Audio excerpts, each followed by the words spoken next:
네, 먼저 지금까지 들어온 주요 뉴스 정리하겠습니다. 오늘도 김영민 아나운서와 함께하겠습니다. 어서 오세요. 네, 점심 먹고 한잔 하면서 듣는 영민한 뉴스 시간이고요. 예, 저 어필할 거 있습니다. 하십시오.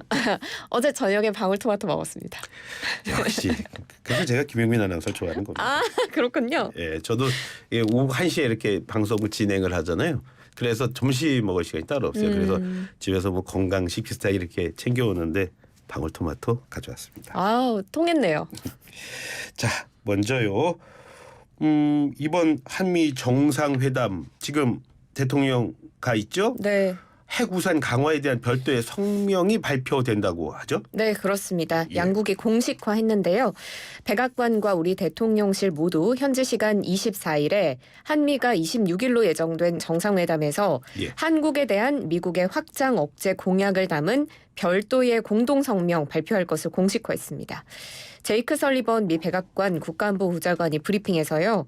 그 성명은 한국과 한국민에게 약속한 확장 억제와 관련해 미국을 신뢰할 수 있다는 매우 명확하고 입증할 수 있는 신호를 보낼 것으로 본다. 이렇게 말했는데요. 예. 아직 최종 문구는 조율 중이고 발표가 정확하게 난 건 아니지만 일단 한미 양국은 한반도 주변에 미 핵전력 상시 수준으로 배치하는 건 물론이고요. 예. 핵 전력 운용과 관련해서 계획 단계부터 한국이 참여하고 또 한미 연합훈련을 확대하는 방안 논의하고 있는 것으로 전해집니다.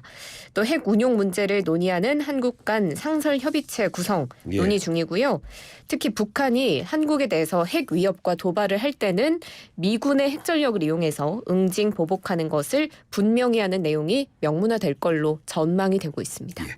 다른 게 아니라 확장 억제입니다. 그런 걸로 봐서 이번 발표가 나오게 되면 우리뿐만이 아니라 우리를 주변에서 한반도를 주변에서 각국의 반응이 정말 궁금해집니다. 참 이번에 그 대통령과 같이 경제사절단도 갔잖아요. 그분들이 네. 지금 뭐 하고 있어요? 그렇습니다. 그 경제사절단 규모가 참 큰데요. 예. 여기에 이재용 삼성전자 회장, 최태원 SK그룹 회장, 정의상 현대차그룹 회장, 구광모 LG그룹 회장, 신동빈 롯데그룹 회장 등 국내 주요 그룹의 총수들도 다 포함이 돼 있고요. 예.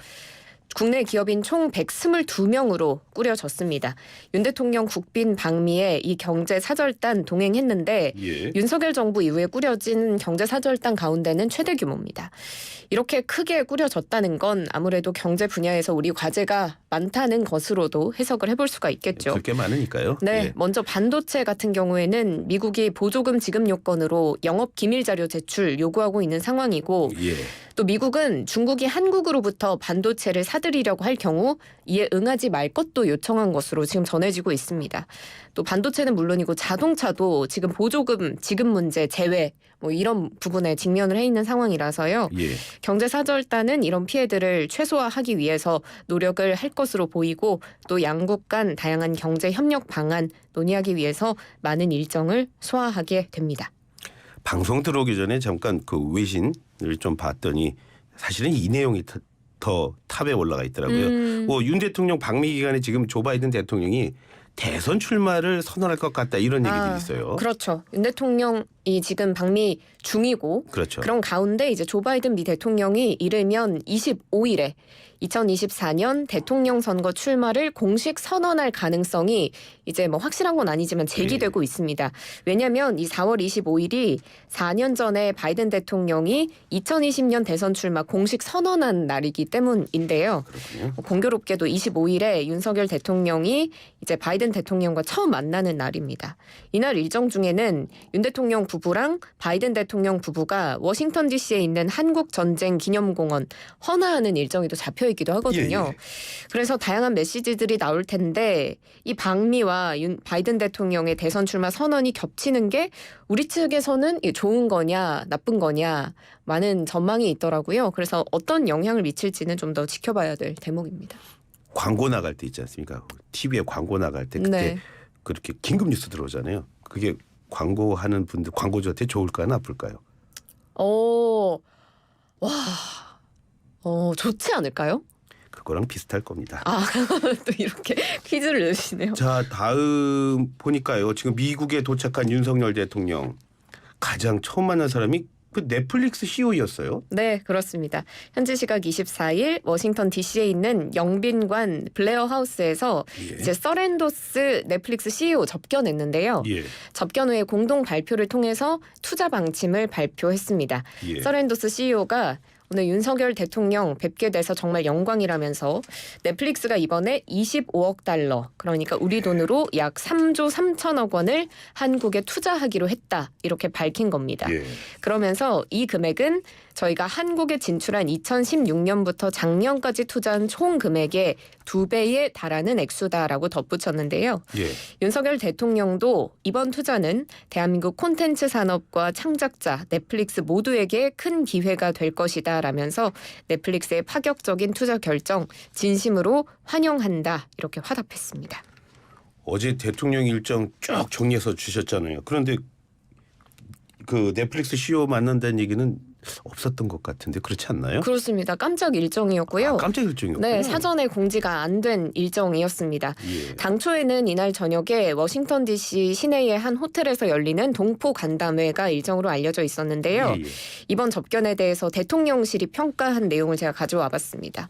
넷플릭스는 지금까지 특정 국가에 대한 투자 규모나 투자 계획을 공개하지 않았기 때문에 이번 공개 투자 발표 매우 이례적인 것으로 받아들여진다라고 이번 깜짝 일정을 평가하기도 했습니다. 예.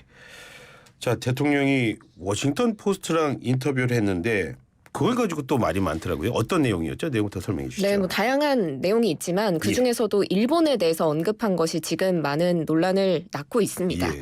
국빈 방문을 앞두고 이 워싱턴 포스트와 진행한 외신 인터뷰가 이제 대중에 공개가 됐는데요. 일본에 대해서 윤석열 대통령이 한 발언, 나는 100년 전에 일어난 일 때문에 절대 할 수 없는 일이 있다거나 일본이 100년 전 역사 때문에 무릎을 꿇어야 한다는 생각을 받아들일 수 없다, 이렇게 말한 겁니다. 그러면서 이제 유럽의 예를 들었습니다. 유럽은 지난 100년간 수차례 전쟁을 경험하고도 전쟁 당사국끼리 미래를 위해 협력할 방법을 찾았다, 이렇게 말을 한 건데 예. 그러니까 우리 한일 관계도 그렇게 발전적으로 나가야 된다, 이런 취지의 말을 한 것으로 풀이가 됩니다. 야권에서 가만히 있지 않을 것 같은데요. 그렇죠. 뭐 굉장히 많은 비판의 말들이 나왔지만 그중에 이제 제가 몇 가지 추려서 정리를 예. 해드리도록 하겠습니다. 이재명 대표가 어제 소셜미디어에 이 인터뷰 관련 보도와 함께 점 5자를 찍어서 올렸습니다. 그러니까 뭐 할 말이 없다, 이런 뜻으로 해석을 해볼 수가 있겠고요. 예. 박홍근 원내대표는 오늘 원내대책회의에서 일본 총리 말로 착각하고도 남을 정도다, 이렇게 비판을 했습니다. 매우 무책임하고 몰역사적인 인식을 드러낸 것이라며 국민 다수는 굴욕 외교라고 하는데 대통령 혼자 최선을 다했다고 주장한다, 이렇게 말했습니다. 위성곤 원내 정책수석 부대표, 일본 극우 인사나 할 말이 대통령 입에서 나왔다, 이렇게 비판했고요. 정의당 측에서도 비판이 거셉니다. 위선이 정의당 대변인, 국민을 폄훼하고 국격을 실추시킨 망언이라면서 역사를 잊고 국민마저 폄훼하는 윤 대통령이야말로 무릎 꿇고 국민께 용서를 구해야 한다, 이렇게 강하게 비판했습니다. 김영민 아나운서, 혹시요 그 워싱턴 포스트랑 인터뷰를 했다고 하는데 거기에서 그 우크라이나 관련한 얘기도 좀 있었습니까? 네, 그렇습니다. 물론 우크라이나는 불법 침공을 당한 상태이고 따라서 다양한 범위의 지원을 하는 것이 적절하다, 이렇게 윤 대통령이 밝혔는데요. 예. 다만 어떻게 무엇을 지원하느냐 하는 문제에 있어서는 우리는 우리나라와 전쟁 당사국 간 다양한 직간접적인 관계를 고려하지 않을 수 없다, 이렇게 말을 한 겁니다. 그런데 그보다 앞선 19일에 로이터 통신과의 인터뷰에서도 이 우크라이나 무기 지원 관련 발언을 했었잖아요. 그렇죠. 이때는 이제 민간인에 대한 대규모 공격, 국제사회에서 묵과할 수 없는 대량 학살이나 전쟁법을 위반하는 사안이 발생하면 예. 인도적 지원이나 재정적 지원하는 것만 고집하기는 어렵다, 이렇게 말한 바가 있는데 예. 그 발언과 비교하면 조금은 발언의 수위가 신중해진 것이 아닌가, 이렇게 해석해 볼 수가 있습니다. 워싱턴 포스트 기자들은 어떻게 봤을지 참 궁금합니다. 송영일 전 대표 어제 오후에 귀국을 했습니다. 귀국 발언 좀 정리해 볼까요? 네, 3시 45분쯤 입국을 했죠. 예. 서민 경제가 어렵고 국가가 어려운 상황에서 미중하게 할 일이 많은데 이런 일이 발생해서 송구스럽다 이렇게 밝혔는데요. 저로 인해서 발생한 일이기 때문에 책임 있게 문제를 해결하는 데 앞장서겠다. 검찰이 오늘이라도 저를 소환하면 적극 응하겠다 이렇게 말했습니다. 다만 모르는 사안들이 아직 많기 때문에 한국에 도착했으니까 상황을 좀 파악하겠다라고 밝혔는데 자신이 귀국한 배경에 대해서는 제가 마치 도피해서 파리에 있는 것처럼 오해하시는 분들이 있었기 때문이라고 말하면서 예. 자신은 절대 도망치지 않겠다 이렇게 말했습니다. 국민의힘의 반응이 궁금합니다. 뭐라 그랬죠? 네, 탈당이 습관화된 민주당에서 송 전 대표의 임시 탈당은 책임지는 자세가 전혀 아니다 이렇게 김기현 대표가 주장했습니다. 예. 그리고 지금 송 전 대표는 돈봉투 의혹을 몰랐다고 주장을 하고 있잖아요. 예. 여기에 대해서 윤재욱 원내대표가 손바닥으로 하늘을 가리는 것이다 이렇게 비판을 했고요. 예. 그리고 이 민주당의 돈봉투 사건은 의원 한두 사람의 개인적 일탈이 아니라 수십 명이 연루된 집단 범죄이기 때문에 한두 사람 탈당시킨다고 문제가 해결되는 것이 아니다. 이렇게 검찰 수사를 통한 진상규명을 주장하기도 했습니다. 송영길 전 대표 정확히 말하면 나는 몰랐다. 그렇지만 검찰 조사는 또 철저히 받겠다. 이런 얘기를 하더라고요. 자, 어제 참 다행스러운 소식입니다. 이건 정말 다행스러운 소식입니다. 수단에 체류하던 우리 국민들이 탈출에 성공했죠?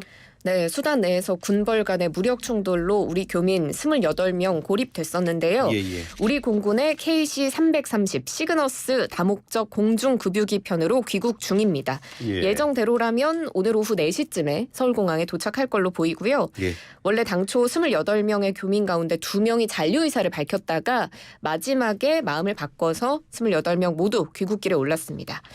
이번에 교민들을 구출하기 위해서 우리 군의 작전명이 좀 감동적이었어요. 네. 약속을 뜻하는 프로미스라는 작전명을 가지고 수행이 됐는데 예. 그 약속을 지킨 거죠. 예. 교민의 안전하다니까 교민들이 안전하다니까 참 다행입니다. 김영민 아나운서는 어떠세요? 오늘처럼 이렇게 밖에 이제 비가 올 듯 말 듯한 날씨가 지금 상암동 주변에 펼쳐지고 있는데 네. 이런 날씨 좋아하십니까? 아니면 밝고 맑은 날에 마음도 역시 상쾌해집니까? 어떻습니까? 저는 역시 제 얼굴처럼 예. 화사하고 예.